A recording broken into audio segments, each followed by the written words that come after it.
Coaching. Coaching is one of the most important parts if you want to keep the weight off and keep it off forever. It's a very important tool because you know what? You got to ask yourself. At midnight, when you're sitting down with ice cream or whatever your glass of wine, whatever your favorite thing is, who's your coach? You are. Now, we're going to be talking about coaches. So I've got the ball here. We're going to do a drill. Try this drill in front of a mirror. Okay, so sit in front of the mirror and go and grab the ball.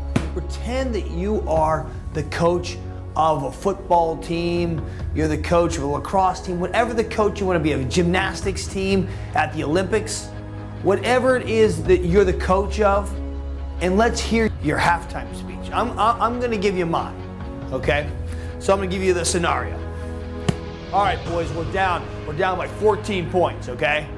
We're going to need to pick ourselves up and play better than ever, okay? We're going to have to dig deep within ourselves, okay? You boys can do it. You've been doing it for so long, and you've been working this hard this whole entire time to get you to this point. Are you going to just give up?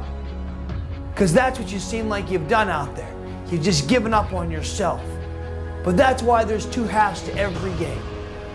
So you need to pick yourself up, wipe yourself off, and move forward and say, I can do this. I can win.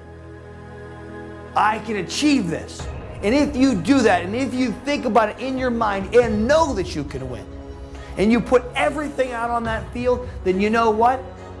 Win or lose, you automatically win because you did your best. But the worst feeling in the world is walking off the field knowing that you left something out there, knowing that you took a play off and that play cost you. There's no worse feeling than that. And if you want to ensure that you don't feel that way, then when you run through those tunnels, you run out there and you play your damnedest, okay, and leave nothing behind. That would be my halftime speech. Now we're all different, okay? And coaches are different. That's the beauty. What's the difference between a good coach and a bad coach? Well, that's personal. It depends. You know, think back to your best coach. My best coach talked to me, inspired me. He made sure that I stayed on the right path. But constant positivity. You can do this. You guys can work together. You can do this. And a coach sometimes pulls you aside and says, listen, I know you haven't been working out as hard as you could possibly can. And I know you've been going through stuff. But I'm going to need you to rise above, okay, push yourself, and leave everything out there. That's the kind of things that good coaches say. Bad coaches just yell at you. You guys are stupid. You guys are this. Now, does this sound familiar? You guys are fat, disgusting. How could you let yourself get there? I would never say that to you, but guess what? You guys look in the mirror and you say it to yourself. You know how I know? I did. I would look at the mirror and I'd pinch my fat and go, oh my gosh, Eric, what the heck's going on? What's the matter with you? But that negativity, that's not good coaching. That's poor coaching. That's what you said.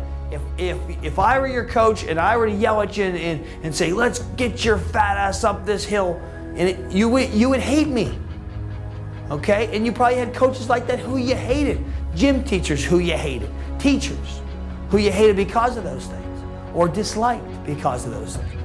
Well, don't do that to yourself. Don't coach yourself that way, because at midnight, when you're left with your Ben & Jerry's, guess what? You're your own coach. That's the time you're your own coach. Vince Lombardi, a great coach that got a bad rap, who said winning isn't everything, it's the only thing. He said a lot of other things, okay? For example, I'm gonna give you a quote that I think is perfect. And we'll kind of break down that quote and make sure that you understand everything that's there. Okay, winning is a habit. Thoughts become beliefs, beliefs become words, words become actions, actions then become habits, and habits determines your character. Simply enough, winning is a habit. It's something that you do on a regular basis, but let's break it down. Thoughts become beliefs. You start to believe in yourself because of the positive thoughts that you give yourself. I can do this. I know you can do this. When you're on a weight loss program or weight loss journey, you've got to have faith that you can do it. And you got to get over the hurdles, because you know what? There will be weeks that you plateau and you don't lose any weight. You say, it doesn't make a difference. I know I'm going to get there. I'm going to do it. I can do this. I know I can do this. You're coaching yourself. That's what coaching is. Okay? So thoughts become beliefs. Those beliefs then become your words. You start to tell people, listen, I feel good. I'm doing this. I've lost 8 pounds. I really feel like I can do this. And maybe you just started with the nutritional side. And then you're like, well, you know what? My words then become actions. Okay, I can do this. I can exercise more. I can push myself with intensity. And then all of a sudden you start to do it.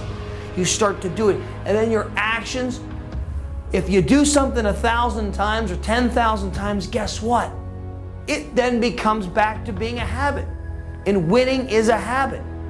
Then your habits determine who you are. Okay? As it starts to determine who you are, how you feel about yourself.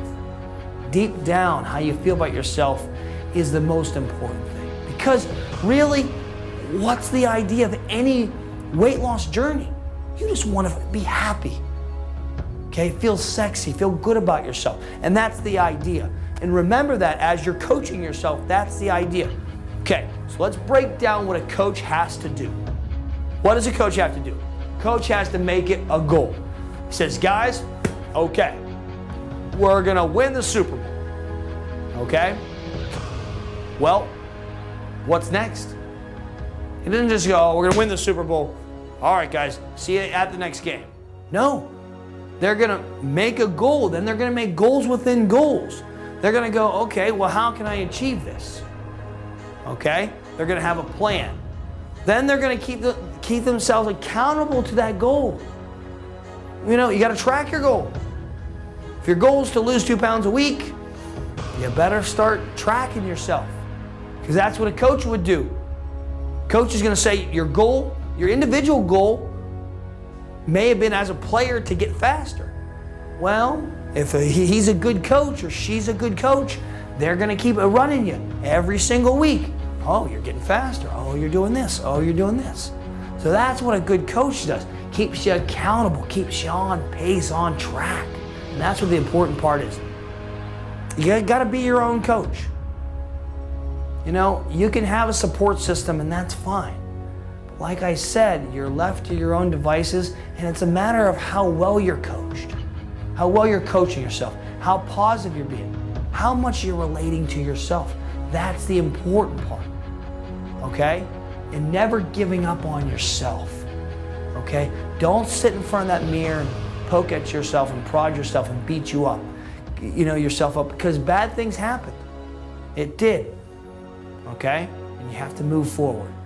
Be on your goal, coach yourself in a positive way, because let me tell you what, it's that important. Coaching, internal dialogue, individualization has helped me keep the weight off for 12 to 13 years. And it can help you too. You just have to stay on the right path and have to learn.